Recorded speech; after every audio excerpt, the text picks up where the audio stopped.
Good morning and welcome to the Senior Hour, which is sponsored by Santa Clarita In-Home Care and Advanced Audiology. I'm Barbara Cochran with my co-host, Dr. Jean Dorio, on your hometown station, AM 1220 KHTS. This is a show for, about, and by seniors, giving information to enhance one's quality of life. And our guest this morning is Kim Wall, and she is an expert on nutrition. Correct, my love? Anything holistic. Anything holistic. My training is in homeopathy, flower essences for emotional, and herbal. I've had herbal training. I've had, in 20, 30, almost 30 years, I've had all kinds of different trainings. I've even had urine therapy training. That was an interesting lecture to go to. but are they still doing that? Well, if you needed to, you could use it. But it was a very interesting thing because it does go back in it goes back medical, a long in medical way. history, exactly. So I've been trained in all kinds of different things, Barb. Wherever we want to go, I'm up for the ride. Okay, do you have any suggestions as to where we go today? You know what? Other than urine. Exactly, because you know what? Nobody really wants to go there. It gets a little stinky business. But you know what? It's up to you guys. Just driving out here today, just this beautiful weather we have in California, I was really interesting. I was talking to my mom the other day. We don't sometimes take advantage, I think seniors sometimes when you're stuck inside of a building, of being out in the beautiful vitamin D sunshine. Mm-hmm. And it was interesting, we were talking about my grandma, who lived to be 100 years old. And, she told me, she says every day she'd wheel herself out. The last 2 years they put her in a facility, I called it jail, but you know how that goes. But, every day she would go out into this courtyard and she would sit for a couple hours in that sun, And you look at the simple things, you drink certain things, you eat certain things, She looked at her diet when she was diagnosed with cancer in her 80s, and by changing, just in her case, something like whole grains, which she just couldn't process it, she couldn't digest it, created inflammation, joint pain, so she had arthritis, for 40 some odd years. She had bronchial issues, respiratory problems. Which could be related to the inflammation. 100%. So by changing, just with her cancer issue, just changing some of the things she ate, she eliminated that arthritis and bronchitis the last years of her life. She had good quality of life. And I think sometimes people need to realize, just because that television tells us, and not to discredit, but as a doctor, you're not trained in nutrition. You're not taught anything. Not at all. Not at all. So, we're taught by a system that sells us a product that this is what we're supposed to consume for health. Okay, maybe, but let's look at the mechanics of it. If you take, even something as a super green or something like that, and it's got 87, things in it and milligrams through the roof, theoretically, could you eat that? Could your body, in an honest place, really digest that much energy and that much nutrients? It's not about quantity, it's about quality. Now, to take something like that, like I have one that I get from King Bio, and I sprinkle it in. I don't use it as that. I use it as something as an additive. I put in, if I have a smoothie or something, it's just a little extra something to throw in there. You could sprinkle it on stuff. But I think sometimes people get caught up maybe in more is better. How about quality is better? If you're having a little bit of something, as simple as having a couple containers, if you're even in this facility, having a little container outside of on your patio that you might be able to grow some fresh bell peppers or some fresh tomatoes or something you like, and just consuming things like that quality and that piece of food is 1,000 times better than what you're going to get out of your grocery store. Isn't it amazing, though? You can take a pot, put some soil in it. That's how I grow. Find the seeds. Yep. Then throw some water on it. Yep. The cycle. And something comes up that's nutritious. And I do container gardening is what I do. And I have a pot here and a pot there. And actually, this year I'm going to encourage my sister as one of her ways to get out of the house. We're setting up a pot. She's got some pots in her front yard, and we're doing some peppers and some squash and zucchini, because I told her, you can start that zucchini in the pot, and those little guys will grow anywhere. Oh, yes. And you'll have more zucchini than you'll ever need, but you can put it out across the ground and do. But, it's like I said, it's a reason to go outside. It's a reason to put your hands in the earth and to do, and to garden and to weed. And, those little things used to be stress relievers. Those were ways we exercised. We went out and we did. And I think sometimes people are, as we say, they're looking at it today, sitting is the new smoking. People that are just stagnant and sitting in one place all day. And I think sometimes, I'm sure the seniors get in that rut. And hopefully in your home or where you're at, or, that's the whole thing of a family, taking advantage. Hey, let's go for a walk. Yeah, we do have to educate the seniors, but it's interesting you brought up about doctors not being educated about foods and the different kind of foods that could affect the body.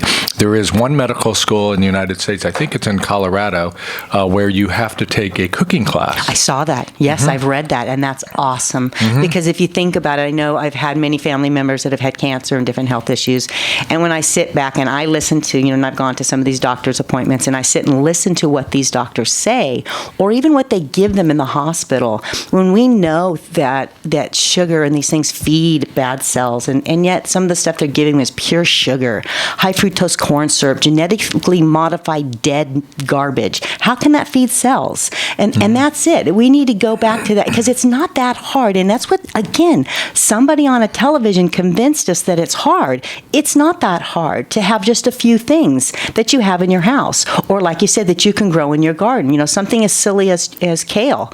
You got a pot of kale going, you snip that stuff off, it just keeps regrowing. Oh, yeah. It's, charged the same way. And some of these things are beautiful greens. They're great to alkaline the body. They're great anti-inflammation. They're going to give them good sources of calcium. That's not going to give them kidney stones or cataracts. Calcium they can actually metabolize, as opposed to some of the things that, again, they're sold in a product. You need this for osteoporosis.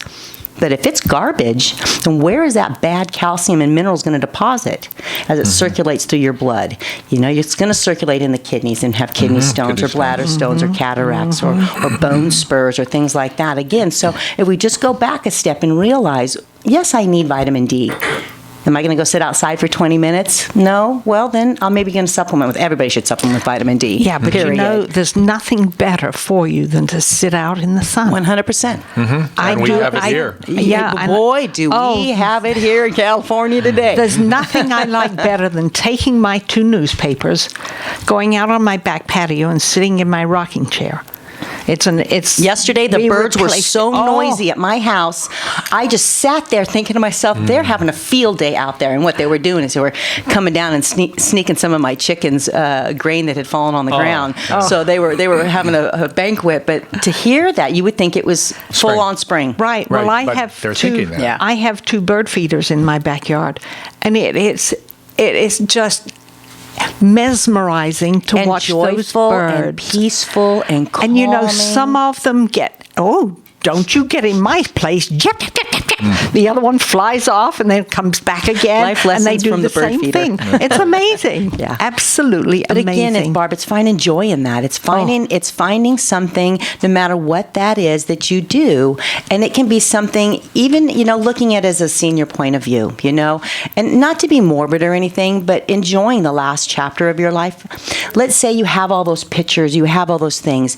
How about if you sat down and you scrapbooked them all into a book, or you took a box and put a letter together and just started putting things in situations that when the day comes that somebody comes through your home and your stuff, they're going to have little boxes of surprises and love, knowing that, you did. Because you go through some of these, like I remember going through my grandmother's things, and there were all these, who is this person and what was this? And, it was almost like a whole history died in that box. And right. Yet you... And you're trying to piece it together. Exactly. And you, as that person who has all these beautiful treasures, has nothing to do. So, you take a box out and you spend a month going through it one at a time and writing on a little note, or sticking it somewhere, taking that senior part of your life and owning it for what it is. It's not a bad thing. If you're blessed to have it and you have the time, think how fun it is for you to go through that box. I got goosebumps saying this. You get to relive those memories and put a little note on. I remember this picture is when Grandma missed this, or this was the first day of school or something. I would never know that looking at the photo,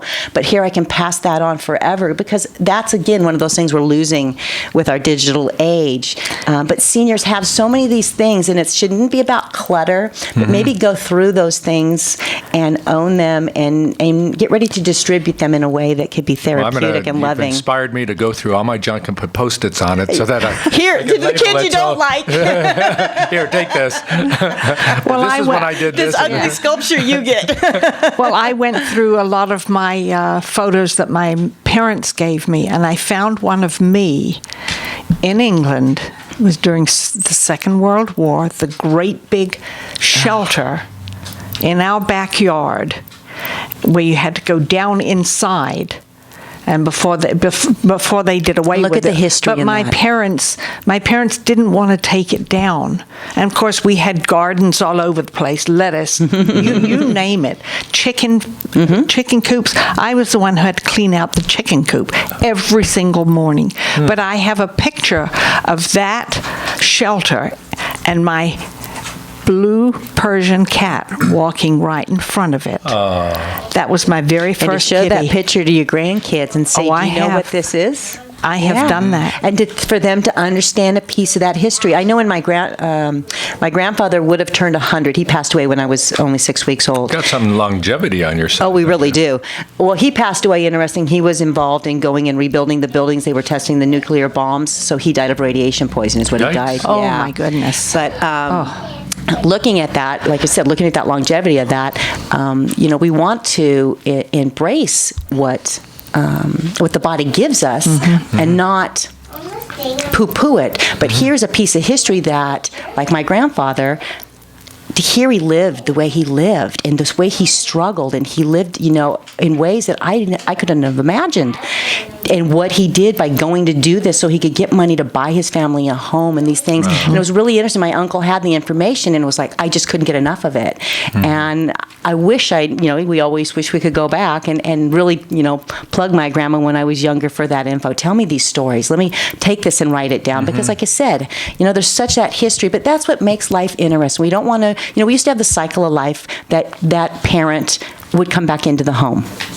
And so you heard the stories and the grandkids heard the stories, you lived the stories. Now we don't have that as much, A lot of these people are in places, but they still have all that, and we don't want to lose that connection and that memory. And so sometimes doing simple things like that just for themselves, in the end, is a gift to those people around them.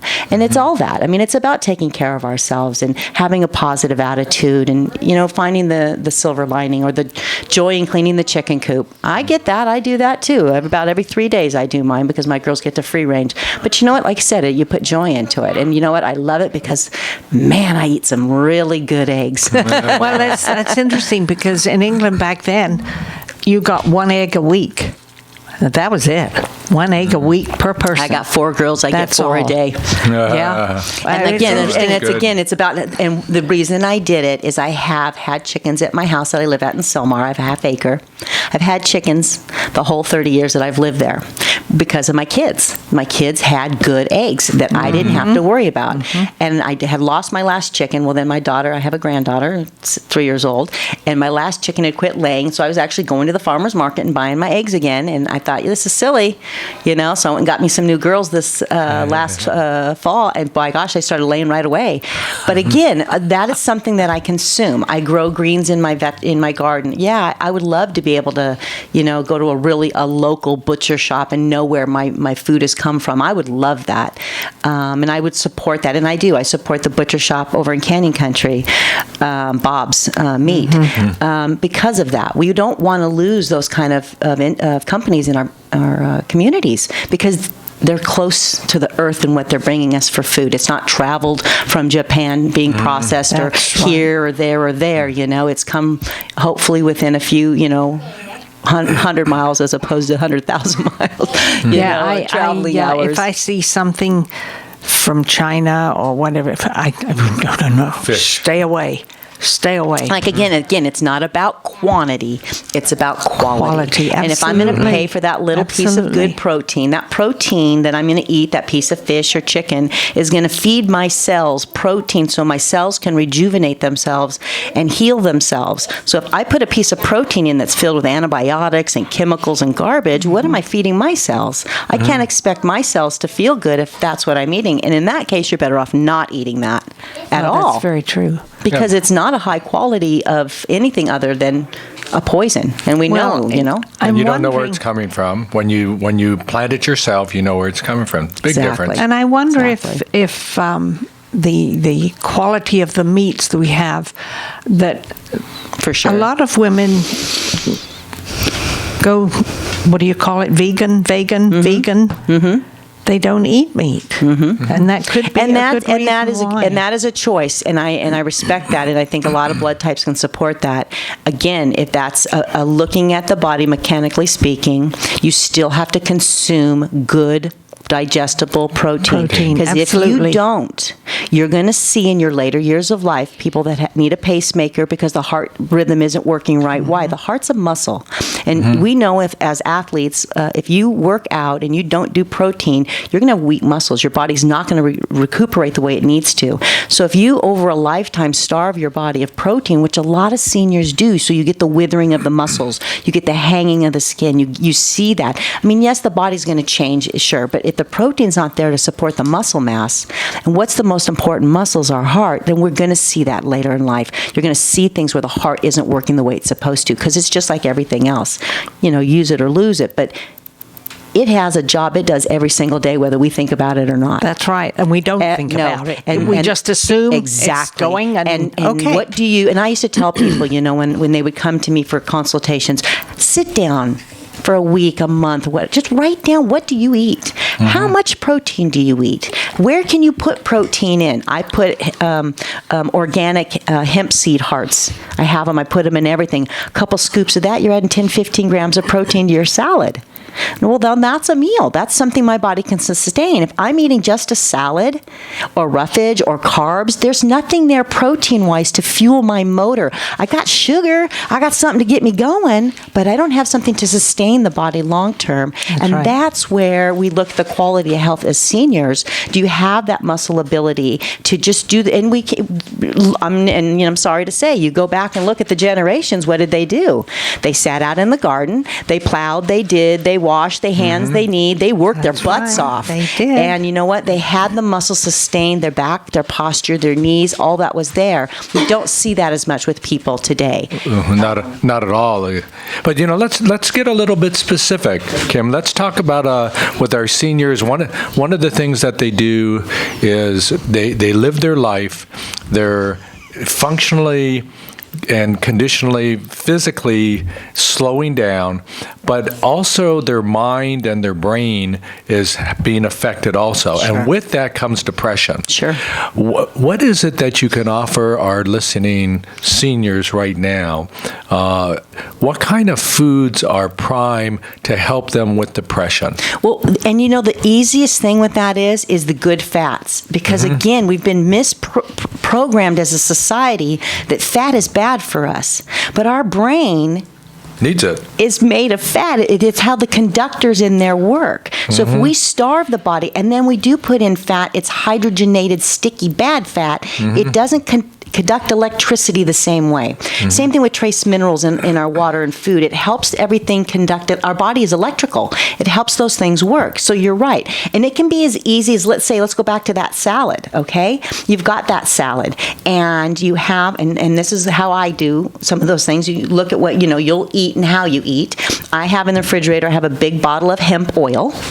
I have flaxseed oil, and I have the raw hemp hearts, because that's more of like crunchy. You can mix it in yogurt and stuff like that. But the oil in that case, you could make an oil and vinegar salad dressing. You can make some noodles, and you could squirt that hemp oil on and a little bit of butter, and there you go. Good fats for the brain, and that's what they need to look at. And I think vitamin D is a big part of it.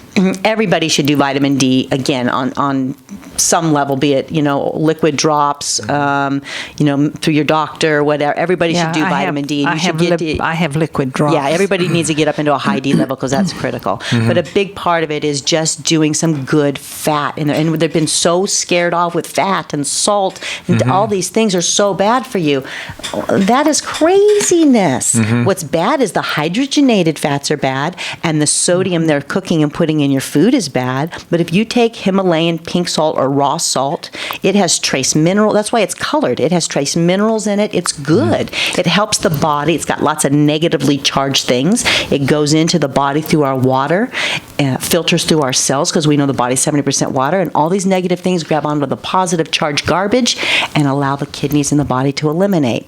Again, simplicity. So non-hydrogenated fat Yes. would be for olive oil, flaxseed oil, hemp oil. Stay away from canola. Stay away Oh, from yes. vegetables. Those are synthetically. Well, not that Modified. they're synthetic. They are genetically modified original source. So if the canola is a genetically modified seed and you're making that into a highly concentrated oil, that can't be good. So go to what you know is a high quality. You don't want to put garbage oil in the body, period. No, not But if at you're all. putting good oil in, not only will you lose weight, you'll maintain muscle mass better, your brain will work better, your joints will be lubricated, your skin will be lubricated. It will change the quality of our Did you see, though, that there were some of the olive oil? Yes, I saw that. It's very sad. You and I must be reading Yeah, and seeing the yeah. same thing because And you got to was be on top from of it. Italy, I think, Yes. and- And they were saying it's a whole mafia thing over there, and Yeah. like 80-90% of what you get is Yeah, not. I So saw again, Mm-hmm. go to know your, and that's why I've kind of pulled away from olive and gone to more the hemp Mm-hmm. and flaxseed, because I can still do what I need to do. Again, unless I'm going to, drive to Italy, watch the little dude press it. I mean, really, you can't know. No, right? you can't. And You can't. it's time for us to take a break. Let's do it. And when we come back, we will continue this very interesting conversation. I'm Barbara Cochran with my co-host, Dr. Jean Dorio, on your hometown station, AM 1220 KHTS.